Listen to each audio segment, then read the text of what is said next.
New sponsor by Lords furniture জগতের এক উজ্জ্বল নাম। নিজেদের ঘরকে সুন্দর আসবাব দিয়ে সাজাতে আজই আসুন আমাদের প্রতিষ্ঠানে। বাজারে প্রবেশ করার সাথে সাথে প্রায় বেশিরভাগ ব্যবসায়ী ক্ষোভ উগরে দিলেন তাদের নিত্যদিনের অসুবিধার পরিস্থিতি জানিয়ে। জলপাইগুড়ি শহরের অতি পরিচিত রাজ আমলের প্রায় 150 বছরের দিন বাজার।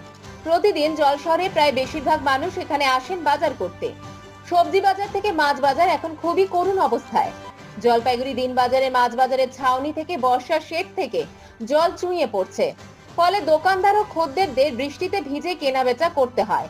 পুরসভার তরফে দুই একবার সংস্কারের উদ্যোগ নেওয়া হলেও কোনো অজ্ঞাত কারণে সেই কাজও বন্ধ। আবার শেডের বাইরেও বসছেন বেশ কিছু মাছ ব্যবসায়ী। গ্রীষ্ম বর্ষায় তাদের একমাত্র ভরসা ট্রিপল। অতি বৃষ্টিতে এই ট্রিপলের মানে না জল বলে আক্ষেপ ব্যবসায়ীদের। মাছ কিনতে দিন বাজারে আসা এক ক্রেতা আক্ষেপের সুরে বলেন, আমরা সারা বছর এখানে মাছ কিনতে আসি, কিন্তু বর্ষায় এই এলাকার অবস্থা খুবই শোচনীয় হয়ে ওঠে। তার এই কথার সাথে একমত এক মাছ ব্যবসায়ী জানান, অন্যান্য সময় ঠিক আছে, কিন্তু এই বৃষ্টি আসছে, এখন আমাদের ব্যবসা করা মুশকিল হয়ে উঠবে। অন্যদিকে জলপাইগুড়ি হোলসেল ফিশ মার্চেন্ট অ্যাসোসিয়েশনের সম্পাদক বিশ্বজিৎ মিত্র জানান, দিনবাজারের ফিশ মার্কেটে শহরবাসীর পাশাপাশি শহরতলির মানুষও মাছ কিনতে আসেন, তবে সংস্কার হয় না। আমরা নিজেরা টাকা তুলে যতটা সম্ভব সংস্কার করছি।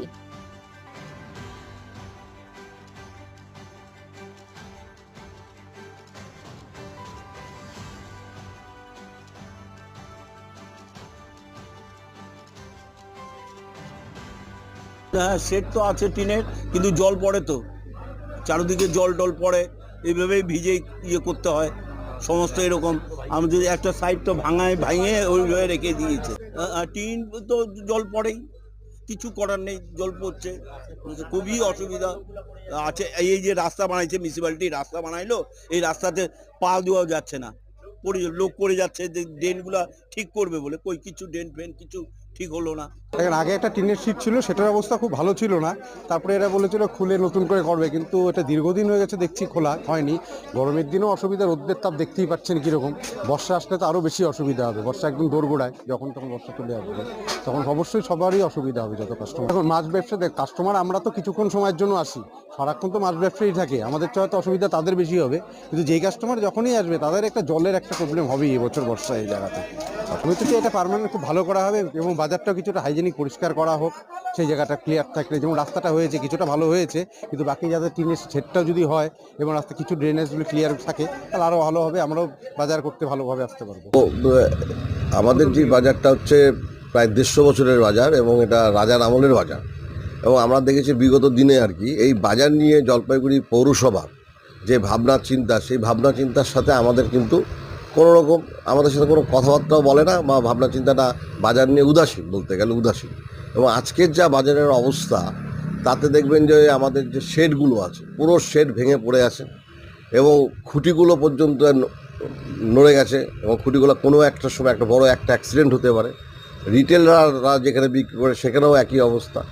আমাদের হোলসেল বাজারের যে মার্কেটটা আছে, সেই বাজারটার এমন অবস্থা যে এই বাজারে কোনো বাইরের পাইকার আর আসছে না, কারণ ঢোকার জায়গা পায় না, গাড়ি ঢোকে না।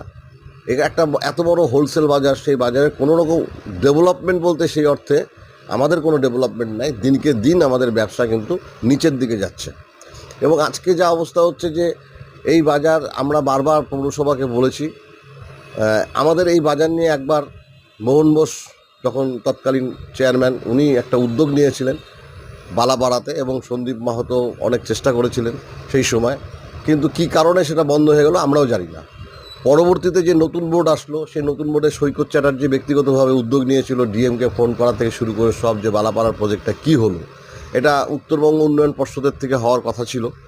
আমাদের বক্তব্য হচ্ছে যে জলপাইগুড়ি শহর আস্তে আস্তে বড় হচ্ছে, এবং হোলসেল বাজারটা যদি বাইপাসে হয়, বাইরের পাইকার যারা আছে তারা কিন্তু বাজারে আসবে, এবং আমরা দেখছি দিনকে দিন আমাদের ব্যবসা কিন্তু নিম্নমুখী হয়ে যাচ্ছে, নিচের দিকে চলে যাচ্ছে, এবং আমরা খুব দুরবস্থার মধ্যে আছি। বর্ষাকালে আমরা সঠিকভাবে ব্যবসা করতে পারি না, এবং যতটুকু সংস্কার করা হচ্ছে আমরা আমাদের নিজেদের পয়সা দিয়ে সংস্কার করছি।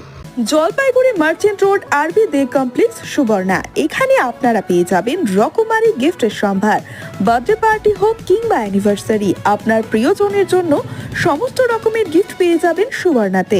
36 বছরের পুরনো প্রতিষ্ঠান জলপাইগুড়ি মার্চেন্ট রোড আরবি দে কমপ্লেক্স সুবর্ণা। আজই চলে আসুন সকলের প্রিয় প্রতিষ্ঠান জলপাইগুড়ি সুবর্ণা।